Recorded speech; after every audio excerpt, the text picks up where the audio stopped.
नमस्कार, मी अमोल किन्होळकर. आपण पाहत आहात महाराष्ट्र टाइम्स ऑनलाईन.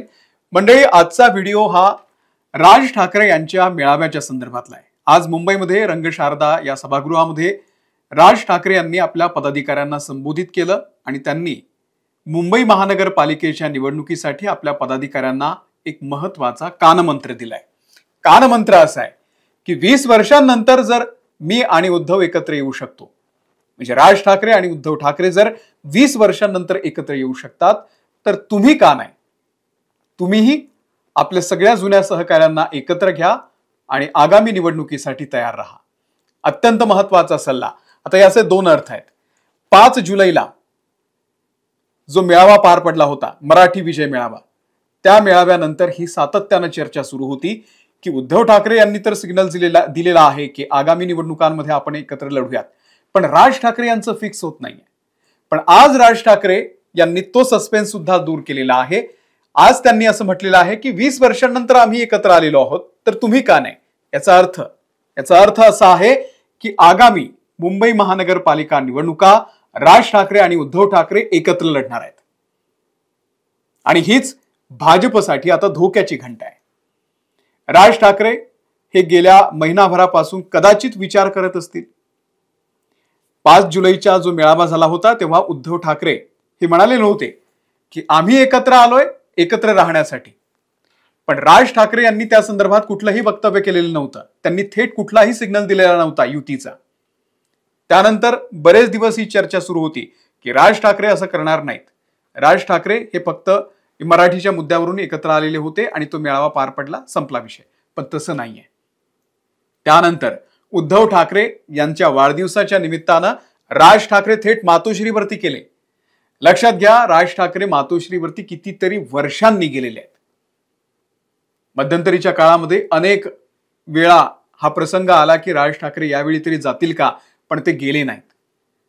पण उद्धव ठाकरे यांच्या वाढदिवसाच्या निमित्तानं त्या दिवशी राज ठाकरे हे थेट मातोश्रीवरती पोहोचले आणि त्यांनी जवळपास अर्धा तास तिथे घालवला. राज ठाकरे यांनी उद्धव ठाकरे यांना शुभेच्छा तर दिल्याच, पण सोबतच बाळासाहेब ठाकरे यांचं जे सिंहासन होतं, त्यांची जी खोली होती, त्या ठिकाणी जाऊन त्यांनी फोटो सेशनही केलं. उद्देश किंवा यामधला जो एक सुप्त संदेश होता तो आपल्या कार्यकर्त्यांना होता की आम्ही एकत्र आलोय, तुम्हीही एकत्र या. आणि आज त्यांनी हे बोलून दाखवलं की आम्ही एकत्र आलोय, आता तुम्हीही तुमच्या सगळ्या कार्यकर्त्यांना, जुने सहकारी जे पक्षापासून दूर गेलेले आहेत, त्यांना सगळ्यांना एकत्र घ्या आणि पुढच्या निवडणुकीला त्या दृष्टीनं तयारी करा. सोबतच त्यांनी एक महत्वाचं वाक्य म्हटलेलं आहे की 100% महानगरपालिका निवडणुकीमध्ये मनसे सत्तेवरती येणार आहे. ठाकरेंच्या शिवसेनेसोबत काय करायचं ते माझ्यावर सोडा. मी युतीबाबत योग्य वेळी बोलेन. माझ्या आदेशाची वाट पहा. याचा अर्थ असा आहे की राज ठाकरे हे सुद्धा सकारात्मक आहेत.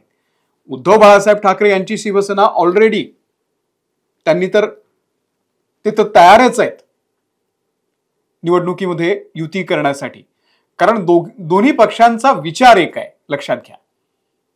आणि दोन्ही पक्षांचे जे नेते आहेत ते बाळासाहेबांच्या शिकवणीतून पुढे आलेले आहेत.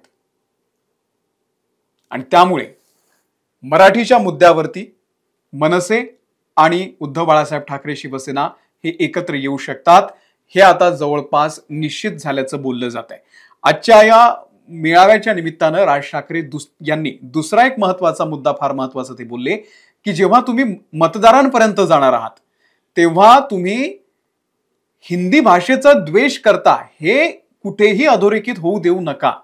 हिंदीचा द्वेष न करता मराठीचा मुद्दा तुम्ही अचूक पद्धतीनं आणि व्यवस्थित आपल्या मतदारांपर्यंत पोहोचवा. याचा अर्थ असा आहे की मुंबई महानगरपालिकेमध्ये गुजराती भाषिक असतील किंवा हिंदी भाषिक असतील, हे मतदार मोठ्या प्रमाणावरती आहे आणि त्यांना डावलून मुंबई महानगरपालिकेची निवडणूक जिंकता येणं अशक्य आहे. त्यामुळे त्यांची नाराजी घेऊन मराठी मतांवरती मुंबई महानगरपालिका मिळू शकत नाही. त्यामुळे जो एक गेल्या 1-2 महिन्यांपासून जो एक प्रचार एक प्रकारे सुरू आहे की मनसे ही हिंदी भाषेचा विरोध करते, परप्रांतीयांचा विरोध करते, तर ते कुठेतरी ते नरेटिव्ह जे आहे ते कुठेतरी आता खोडून काढायचंय.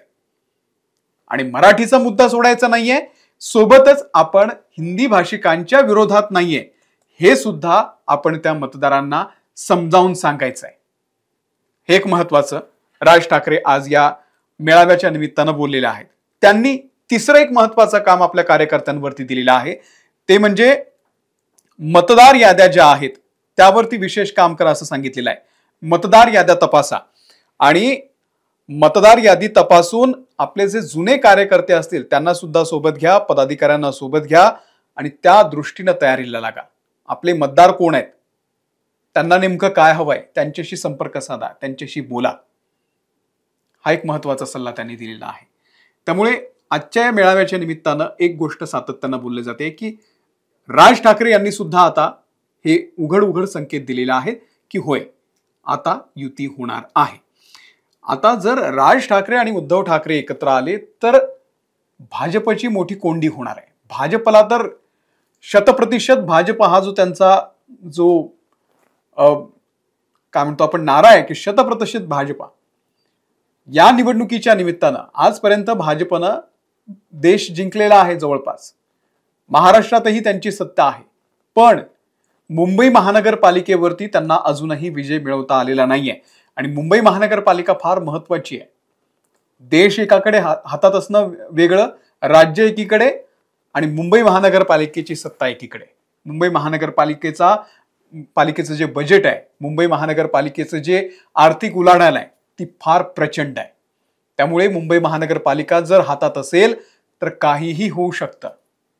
भाजपला हे सगळं माहिती आहे आणि भाजपला यावेळी मुंबई महानगरपालिका मिळवायची आहे. आणि त्या दृष्टीनं जर राज ठाकरे आणि उद्धव ठाकरे एकत्र आले तर मग भाजपने काय करायचं, या दृष्टीनं आज भाजपची सुद्धा महत्वाची बैठक आहे. आशिष शेलार यांनी ती दादरमध्ये बोलवलेली आहे. त्या बैठकीला सुद्धा आज भाजपचे सगळेच पदाधिकारी त्या ठिकाणी पोहोचलेले आहेत. दुसरीकडे राज ठाकरे यांनी परवा शेकापच्या मंचावरून जनसुरक्षा कायद्याला विरोध केलेला आहे आणि भाजपला विरोध केलेला आहे. मुख्यमंत्री देवेंद्र फडणवीस यांचं नाव घेऊन त्यांनी आमचा मुख्यमंत्री आमच्यावरती हिंदी थोपवतोय हे अगदी निक्षून सांगितलेलं आहे. त्यामुळे राज ठाकरे यांचं टार्गेट आता ठरलेलं आहे की भाजपच्या विरोधामध्ये, कारण भाजप हा सर्वशक्तिशाली पक्ष आहे मुंबई महानगरपालिकेमध्ये आणि त्याच्या विरोधामध्ये ही लढाई राज ठाकरे यांची आता सुरू होणार आहे. त्यामुळे आगामी निवडणुकांच्या दृष्टीनं आता कशा पद्धतीनं लढायचं, कशा पद्धतीनं युत्या करायच्या, आघाड्या करायच्या, यासाठी सगळेच पक्ष तयार झालेले आहेत. शिंदेंनी सुद्धा आपला पक्ष विस्तारासाठी जोरदार आघाडी उघडलेली आहे. आपल्या कार्यकर्त्यांना त्यांनी सुद्धा पक्ष विस्तारासाठी सूचना दिलेल्या आहेत. दुसरीकडे एक महत्वाचा प्रश्न की महाविकास आघाडीचं काय होणार. तर महाविकास आघाडी कदाचित जर राज ठाकरे आणि उद्धव ठाकरे एकत्र आले तर उद्धव ठाकरे महाविकास आघाडीच्या शिवाय ही निवडणूक मनसे सोबत लढू शकतात. लक्षात घ्या, काँग्रेस किंवा राष्ट्रवादी तर ऑलरेडी आपल्याला 5 जुलैच्या मेळाव्यामध्ये त्या ठिकाणी दिसली होती. काँग्रेसच दिसली नव्हती. काँग्रेसला वगळून सुद्धा उद्धव बाळासाहेब ठाकरे शिवसेना पक्ष हा मनसे सोबत जाऊ शकतो, कारण मनसेची ताकद आहे आणि शिवसेना उद्धव ठाकरे यांची सुद्धा मोठी ताकद आहे. यात फायदा राज ठाकरे यांचा होणार आहे, कारण शिवसेनेची मोठी ताकद आहे मुंबईमध्ये. त्यामुळे हे दोन पक्ष जर एकत्र आले तर तात्पुरत्या निवडणुकांपुरती बाबा इथे आमची आघाडी होणार नाहीये असं सुद्धा उद्धव ठाकरे सांगू शकतात महाविकास आघाडीला. त्यामुळे नेमकं काय घडतंय ते पाहणं फार इंटरेस्टिंग असणार आहे. परंतु आज सगळ्यात महत्वाचं वाक्य की 20 वर्षांनंतर जर आम्ही एकत्र आलो तर तुम्ही काय एकत्र येऊ शकत नाही, असं राज ठाकरे यांनी आपल्या पदाधिकाऱ्यांना म्हटलेलं आहे. आणि त्या दृष्टीनं त्यांनी आता सगळ्यांनाच, त्या आपल्या सगळ्या कार्यकर्त्यांना निवडणुकीला सामोरं जाण्यासाठी सूचना दिलेल्या आहेत. तुम्हाला या आजच्या राज ठाकरे यांच्या वक्तव्याबद्दल नेमकं काय वाटतंय आम्हाला कमेंट करून नक्की सांगा. आणि खरंच राज ठाकरे उद्धव ठाकरे एकत्र यायला पाहिजे का, एकत्र येतील का, तुमचंही मत नोंदवा. धन्यवाद.